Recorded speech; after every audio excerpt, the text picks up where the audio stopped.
Council on the site's allocation plan. The first sentence of Schedule 1 says, Portishead Town Council does not understand why Old Mill Road is being considered for redevelopment as mixed use to include 20 residential units. That's strange, because I don't understand why the council doesn't understand it, because on the 3rd of April 2013, after a very concise speech by a planning developer, this town council then voted on a response to North Somerset Council on the then Sites and Policies Plan.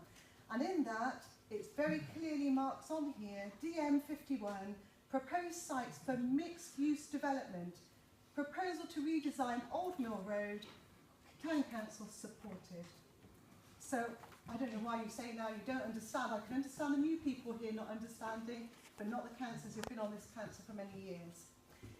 Now, in March 2014, the safety of pedestrians on Avon Way, as well as motorists, was discussed at a Town Council's Rec and Works meeting. Some of the Town Councillors present are still here today, and some were district councillors. Speeding was acknowledged to be a problem. The curb at Stade Road Junction was a hot topic too. In April 2014, it was discussed again. And in the August of that year, this Town Council committed a budget to collecting speed data at 6 roads, including Avon Way. Sadly, nothing happened. Now, because of a resident, Chris Holman, something is happening.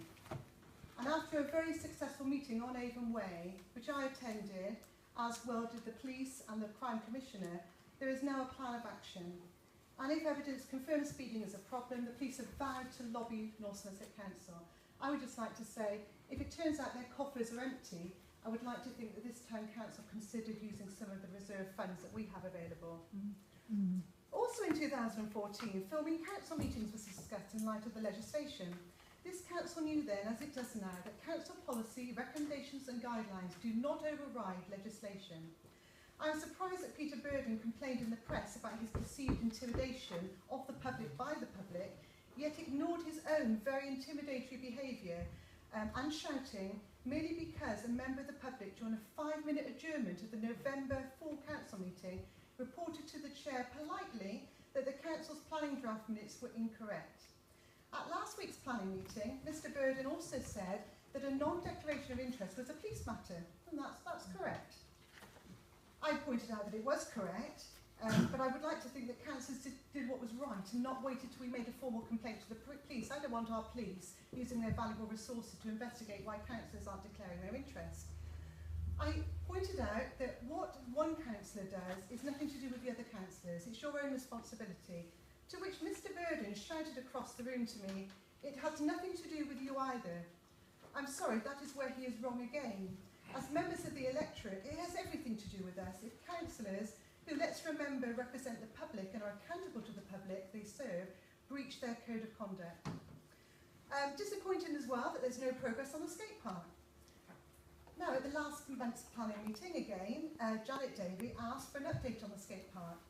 Both councillors Burden and Cottrell said there were none. Fortunately, Councillor Lord confirmed a reply from North Somerset Council had been received. Of course, the letter was indeed about the putting green lease, but let's remember why it was written. It was because Arthur Terry had recommended the putting green for a skate park. So why was this crucial reason not contained within the letter to North Somerset Council? Or was it? And if it wasn't, why wasn't it? Why do we constantly have these cat and mouse games over the skate park? And Mr Burden is yet again shaking his head, so I'm quite happy to bring the evidence at the next month's meeting. But in the meantime, I would like to also wish you all a happy Christmas. But when you're making your New Year's resolutions, please think about all those assurances that you made to us as a town council that years later are still not progressed. And hopefully you will keep those promises on the 1st of January 2017, which may include adhering to your own code of conduct, which should come before you begin preaching in the press to the public about theirs. My resolution will be to continue coming to these meetings, despite the effect on my blood pressure, just to ensure Portishead has the openness and transparency that this great town deserves. Thank you, and happy Christmas to everybody.